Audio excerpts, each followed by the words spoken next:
अनेक दिवसांच्या घडामोडींनंतर अखेर महाराष्ट्रात नवं सरकार स्थापन झालंय। राज्याचे मुख्यमंत्री म्हणून देवेंद्र फडणवीस यांनी शपथ घेतली आहे। मी देवेंद्र सरिता गंगाधरराव फडणवीस ईश्वर साक्ष शपथ घेतो की मी महाराष्ट्र राज्याचा मुख्यमंत्री म्हणून माझी कामे निष्ठापूर्वक व सत्सद विवेक बुद्धीने पार पाडेन। तर अजित पवार आणि एकनाथ शिंदेंना उपमुख्यमंत्रीपद देण्यात आलंय। आझाद मैदानात दिग्गज मंडळींच्या उपस्थितीत नव्या सरकारचा शपथविधी दिमाखात पार पडला। पण प्रश्न हा उपस्थित होतो की गृह मंत्रालयावर अडून बसलेल्या शिंदेंनी उपमुख्यमंत्रीपद कसं काय स्वीकारलं? कोणत्या कारणामुळे एकनाथ शिंदे उपमुख्यमंत्रीपदासाठी तयार झाले? या प्रश्नांची उत्तरं या व्हिडिओतून जाणून घेऊयात। त्यासाठी हा व्हिडिओ शेवटपर्यंत पहा आणि टाइम्स नाऊ मराठीला फॉलो आणि सबस्क्राइब करा। 23 नोव्हेंबरला विधानसभा निवडणुकांचे निकाल जाहीर झाले। यात महायुतीला जनतेनं बहुमताने विजयी केलं।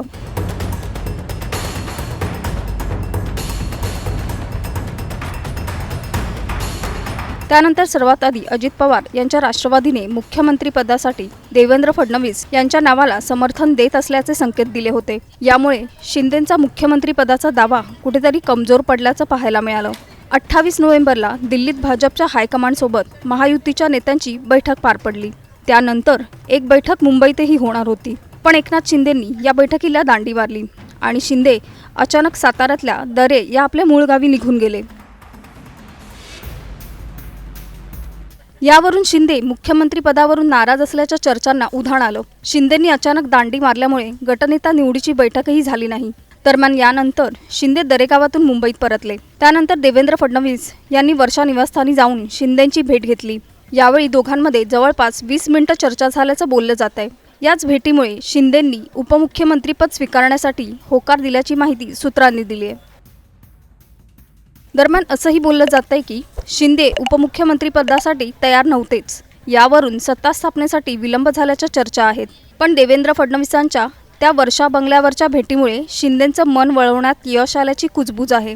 वर्षावरच्या या भेटीत फडणवीसांनी शिंदेंना गृह खातं, सार्वजनिक बांधकाम आणि ऊर्जा खातं देण्याचं आश्वासन दिल्याची सूत्रांची माहिती आहे। खातेवाटपात न्याय देण्याचं आश्वासन फडणवीसांनी दिलं, त्यामुळे शिंदेंनी उपमुख्यमंत्रीपद स्वीकारल्याची चर्चा असल्याचं बोललं जात आहे। एकनाथ शिंदेंनी उपमुख्यमंत्रीपद स्वीकारलं कारण यामुळे सरकारमध्ये शिवसेनेची स्थिती मजबूत होईल, त्याचसोबत पक्षहितही जपलं जाऊ शकतं, असं जाणकार सांगतात। तर उपमुख्यमंत्रीपदामुळे शिंदेंचं महायुतीतलं स्थानही भक्कम राहील, हेही त्यामागचं एक कारण असल्याची कुजबूज आहे। दरम्यान फडणवीसांनी दिलेली ही आश्वासनं एकनाथ शिंदेंना उपमुख्यमंत्रीपद स्वीकारण्यासाठी कारणीभूत आहेत का? तुम्हाला काय वाटतं हे आम्हाला कमेंट करून सांगा।